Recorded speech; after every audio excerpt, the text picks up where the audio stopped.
नमस्कार दोस्तों, स्वागत है आप सबका डेली निफ्टी एनालिसिस पर। मेरा नाम है चिराग और पिछले वीडियो में हमने निफ्टी के 15 मिनट चार्ट में समझा था यहाँ से जो डिक्लाइन है ये ए ओवर 1 और ये बी ओवर 2 कंप्लीट कर चुका है। सी ओवर 3 का हमने प्रोजेक्शन निकाला था 100 to 123%। इस रेंज में अभी भी इसने डिक्लाइन नहीं दिया था और हम यहाँ से क्या एक्सपेक्ट कर रहे थे कि ये यहाँ पे 1, यहाँ पे 2 और ये 3 के अंदर 1 2 3 4 5 एक शार्प डिक्लाइन हम एक्सपेक्ट कर रहे थे। हमने इसको स्मॉलर टाइम फ्रेम में भी समझा था। अगर इसके ऊपर ट्रेड करता है तो ही हम पॉजिटिव थे और पॉजिटिव भी उतने नहीं थे। हमने बात की थी कि अगर इसके ऊपर जाके भी नीचे आता है तो ये नेगेटिव ही हो सकता है, मतलब कि हमारा बायस नेगेटिव था, हम पॉजिटिव में हमारा व्यू नहीं था।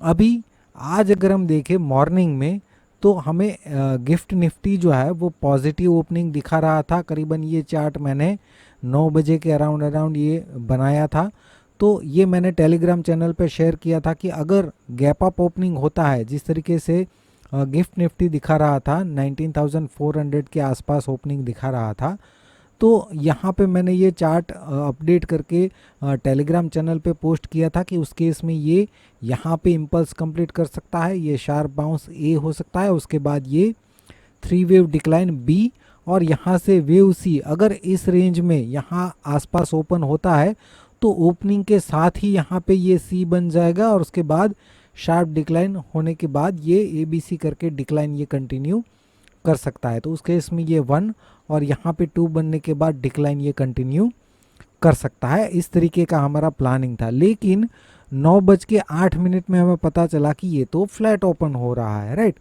और फ्लैट ओपन होने के साथ ही शार्प डिक्लाइन एक्सपेक्टेड था, लेकिन यहाँ पे पहला 15 मिनट का कैंडल जो कि काफ़ी इंपॉर्टेंट होता है, पहले 15 मिनट में मार्केट जो भी ट्रेंड डिसाइड करता है वो बहुत ही इंपॉर्टेंट होता है ज़्यादातर डेज में। यहाँ पे पहला 15 मिनट का कैंडल जो है वो पॉजिटिव बना और जो 38% जो था हमारा 19,311 इसके ऊपर क्लोजिंग दिया।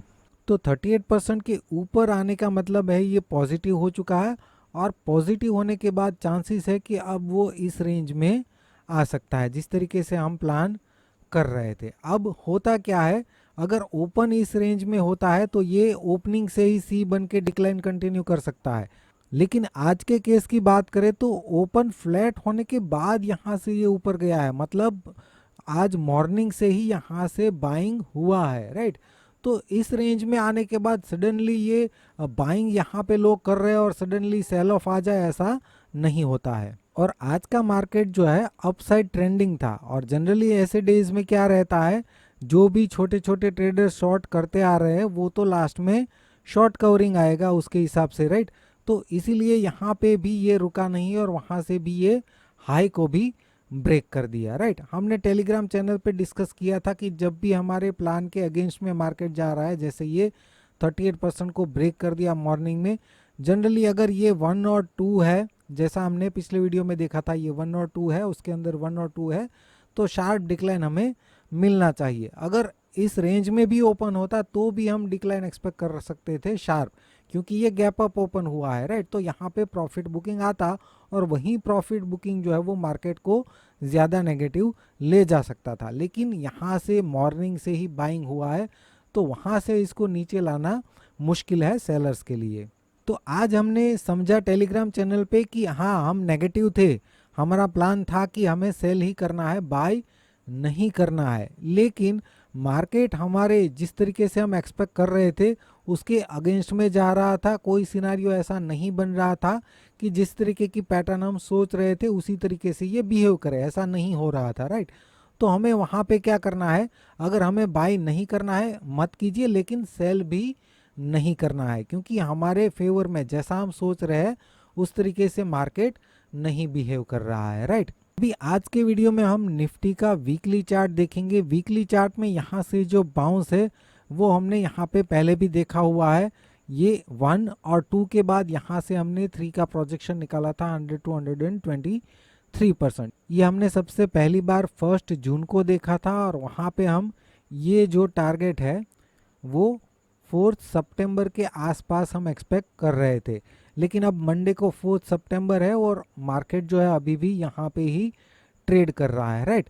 तो ये वेव 3 की पर्सनालिटी नहीं है, थोड़ा सा डाउट क्रिएट करता है। अगर ये 1 2 और अगर ये 3 होता तो wave 3 generally sharp and steep होता है कंपेयर टू वेव 1। तो इसने जितना भी टाइम लिया है उतने टाइम अगर हम कैलकुलेट करें तो वो 4 सितंबर से पहले पहले ये यहाँ पे आ जाना चाहिए, जो कि नहीं हुआ है। तो ये थोड़ा सा डाउट क्रिएट करता है कि ये वेव 3 है भी या नहीं, राइट।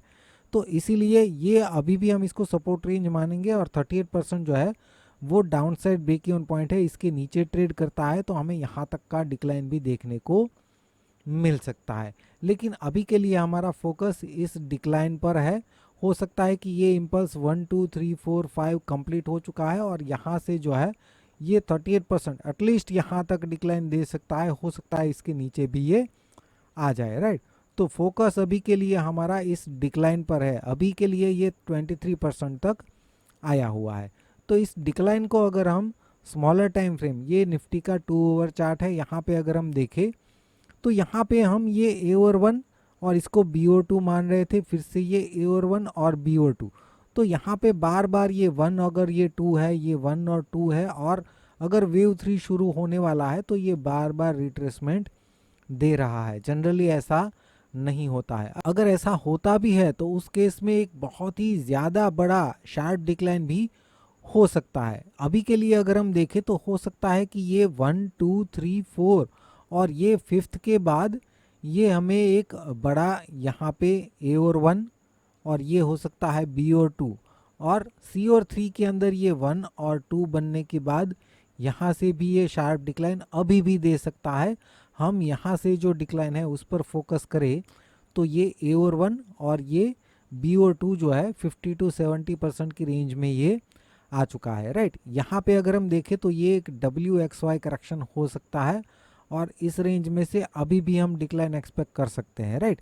ये जो प्रोजेक्शन थे हमने यहाँ से निकाले हैं, अब हम यहाँ से निकालेंगे, राइट।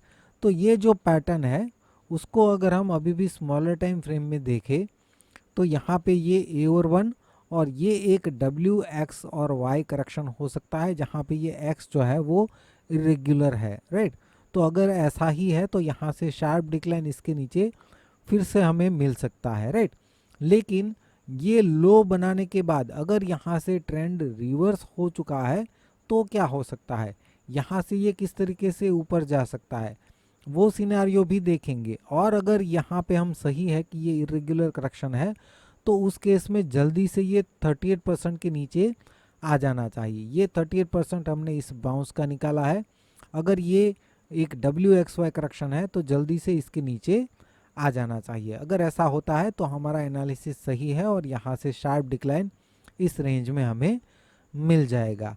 अभी के लिए हमारा फोकस इस बाउंस पे रहेगा, राइट, कि क्या यहीं से ये डिक्लाइन करेगा या अभी भी ये थोड़ा ऊपर भी जा सकता है। तो वो हमें इस बाउंस को देख के पता चल सकता है। उसको अगर हम स्मॉलर टाइम फ्रेम में समझे तो यहाँ से जो बाउंस है वहाँ पे ये ए और 1 और बी और 2 कंप्लीट हो चुका है। ये रिट्रेसमेंट एग्जैक्टली यहाँ पे 38% तक आया और वहाँ से हमें बाउंस मिला है। सी और 3 का प्रोजेक्शन निकाले तो अब तक ये 100% और 123% अचीव कर चुका है। 161% आ रहा है 19,467। अब यहाँ से जो बाउंस है सी और 3 का, उसका अगर हम रिट्रेसमेंट निकाले तो ये 23 to 38% ये रेंज आ रही है, राइट। तो यहाँ पे ये नेगेटिव होने के लिए इसको ब्रेक करना होगा। ओवरऑल ये पूरे बाउंस का रिट्रेसमेंट ये है।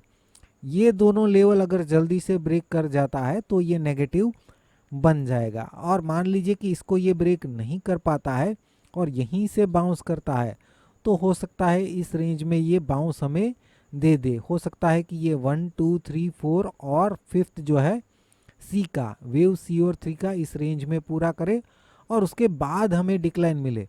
उस केस में ये रिट्रेसमेंट जो हमने यहाँ से निकाला है वो हम यहाँ से जो हाई बनेगा वहाँ से निकालेंगे और ये रिट्रेसमेंट भी उसी हाई से निकालेंगे। फिर वेट करेंगे कि ये 38% जो दो आ रहे हैं उसको ये ब्रेक कर रहा है तो नेगेटिव बन जाएगा, राइट। तो इस तरीके से हम प्लान करेंगे। इस रेंज में एक नया लो बनाता है तो ये रेंज भी थोड़ी सी नीचे शिफ्ट हो जाएंगी, क्योंकि ये हमने यहाँ से निकाला है तो फिर वो वहाँ से निकालना पड़ेगा, राइट, यहाँ से।